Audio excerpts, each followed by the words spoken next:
Hi, Ange. Yesterday we saw the landmark court ruling. The club confirmed they're committed to UEFA competitions. But what did you make of the revamp proposals? Can you see this European Super League ever happening? Mate, no time to have a look at that, no idea. And, the club sort of put out a statement and we've got to be wary that, I'm not the club spokesman on these matters. And, but fair to say, the club's put out a statement on our position as a football club and, that's where we sit. From a team news perspective, are you able to welcome back any players tomorrow? Giovanni, Brennan? Yeah, Gio's back. He's fine. From last week, there's no one apart from the suspended boys who obviously miss out tomorrow. Everyone else is okay, and Gio, he trained the last couple of days, so he's available, and that's kind of the only sort of change. Ashley Phillips is also available. And you're without Udogie and Basuma due to suspension. Have you felt the need to address discipline with the squad with the number of yellow and red cards you picked up this season? No, not really. I mean, it's obviously something that's not great for us because it's costing us during games, it's costing us post games. But the players are well aware of kind of the impact that those kind of things have, and I'm sure they'll learn from those experiences. I think my experience in football is that the best remedy for that kind of those kind of things is, players missing out. If they feel like they're missing out on something, I think it brings them back in the line pretty quickly. So, hopefully we keep winning and the guys who miss out, learn their lesson that way. Hi, Ange. Just going back to team news. You mentioned a couple of months ago, of course, that Mickey and James are set to be back in January.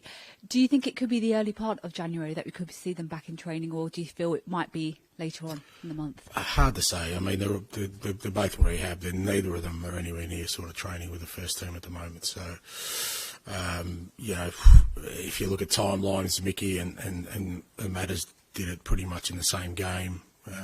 Mickey might be just ahead of schedule in terms of with Matters, but both kind of January, Benton Core fairly similar. So you don't like.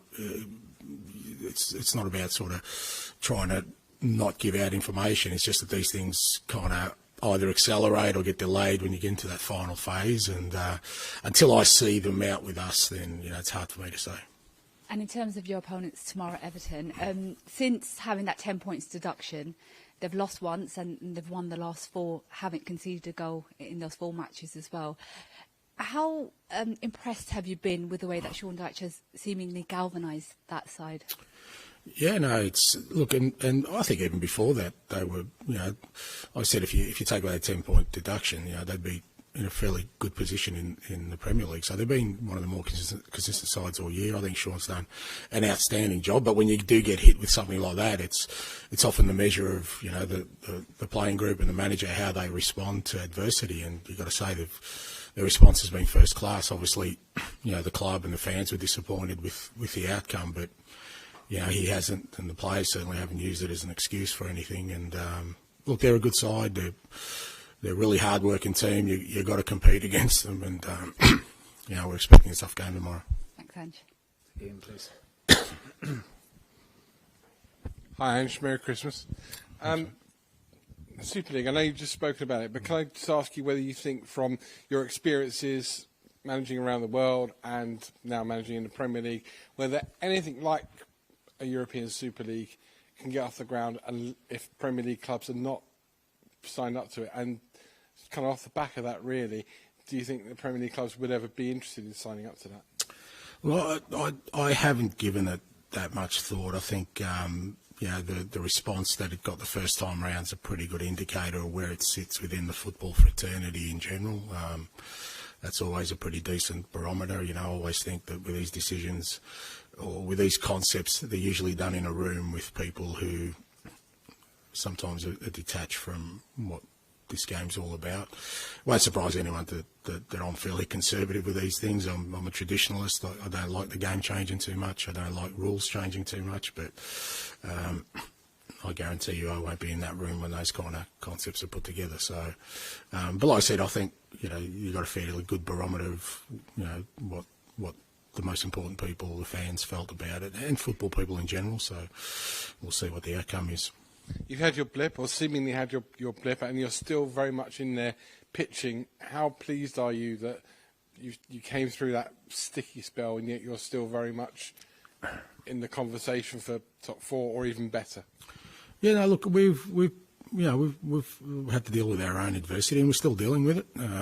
Fair to say, we're still nowhere near as sort of optimum levels in terms of squad and our sort of team and where we want to be. But I think, obviously we had some results that weren't great, and it wasn't a great run. But even through that, for the most part, our performances were still strong, and the attitude of the players was still, really determined to not let this derail our season. And like you said, we're still in a decent position in the league, and but we're still going through some tough times, and we will. It's well documented. We'll lose some more players in January. Pretty much right from the start. So, but through this time, as I said before about Everton, it's how you deal with these things, and we're just going to keep on doing what we've been doing, and keep on producing performances that get us results. Finally, with the caveat that no manager likes to talk about players who are in other teams, Spurs linked with Conor Gallagher this week, linked with a lot of players. Just in general, January transfer window is just around the corner now. How busy a month do you expect it to be for yourself and for the club? Yeah, don't really know. I mean, it's one of those things. Like I said, January is a fairly tricky month in terms of clubs doing business, but we're doing sort of our background work now, and once the window opens, we'll see whether we can make an impact in it or not. Hi, Ange. Just in terms of the injured players, Ryan Sessegnon, how far away is he from a return to training? Yeah, Sess still, probably maybe a couple of weeks, maybe more away. Again, obviously with him, it's a little bit different. We've got to be really careful about when we reintegrate him. But again, he's doing his work. He's out on the grass with the sports science guys, so we'll just wait and see. Yeah, Dane Kulusevski's been an influential figure in recent weeks. Have Spurs seen the very best of him so far? Just how good can he become? Yeah, I hope not. No, I think there's more to come with Decky. Still fairly young, age-wise as well. But I've been really pleased with him because he's played a number of positions for us, and he's had to. And one of the reasons we're kind of getting through this period is guys have been willing to sort of take on different roles, whether it's him or Ben Davis or Emerson Royale or guys who have had to play different positions for us at different times. And but I think, irrespective of the position, Decky's been a real sort of impact player for us the whole season. Whether that's out wide, really like him playing inside. He gives us another dimension in terms of our attacking threats, and he's such a hard worker that wherever you put him, you're going to get some output. Irrespective of the position. But there's more to come, and he's a willing participant in that. He really works hard at his game. We've asked him to be more of a goal threat this year, and he's definitely doing that. He's getting to those positions more, and that shows me that he still wants to improve, and I'm sure he will. Okay, thanks, Ange. Thanks, man. Back to George to finish this section, please. Hi, Ange. Just going back to Basuma, it'll be 8 matches he would have missed overall through the suspension. Do you kind of have a fine line between letting him know that that's not good enough, but at the same time not sort of stifling that kind of freedom that I guess he needs to play with? Look, as I said before, I think, you look at Biss. I mean, the first one was just, the first red card was just a silly one, where he's, got a second yellow card for something silly. And last week, people can say what they want. He's just missed time to tackle. It's not like he's gone in to hurt anyone. And, these things will happen. And in today's game, you're not going to get away with it. Even if the referee doesn't see it, VAR will pick it up and he's paid the price for it. And as I said before, for me, these things, you can talk to players. Players are well aware that, when they get red cards, that the team suffers without them, whether that's in game or games subsequent. But like I said, I've always felt the best remedy is, if the guys feel they're missing out, then that kind of helps them in that process of sort of not letting it affect their game, but also understanding the impact that it can have. And look, at the moment we're not in that place because guys who are missing out are coming straight back in because we just don't have the squad. But we get a strong enough squad, and guys miss out, and the team keeps winning. And if they miss big games, all those kind of things are the best remedy. but I always kind of understand that, you know, they're all human beings and they're going to make mistakes, and you know, like all of us, we give them the opportunity to learn from those mistakes. In terms of replacing Basuma, you've used Pierre at the sort of as a number 6 a few times this season. Oliver Skipp, do you view him as someone that can play as a 6, or in your mind is he more someone that's got the sort of attributes to be an 8? No, I think Skippy can play at 6 for sure.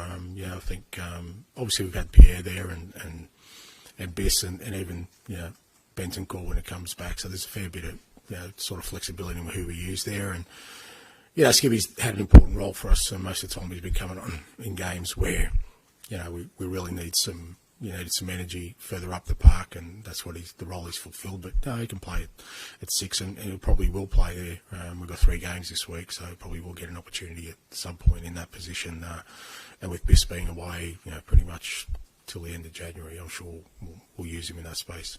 And just finally, you've said before about how it's important that, regardless of the highs or lows, that you keep sort of level.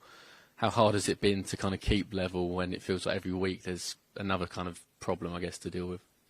Yeah, look, you know, I think it's important, like I said, that from my perspective,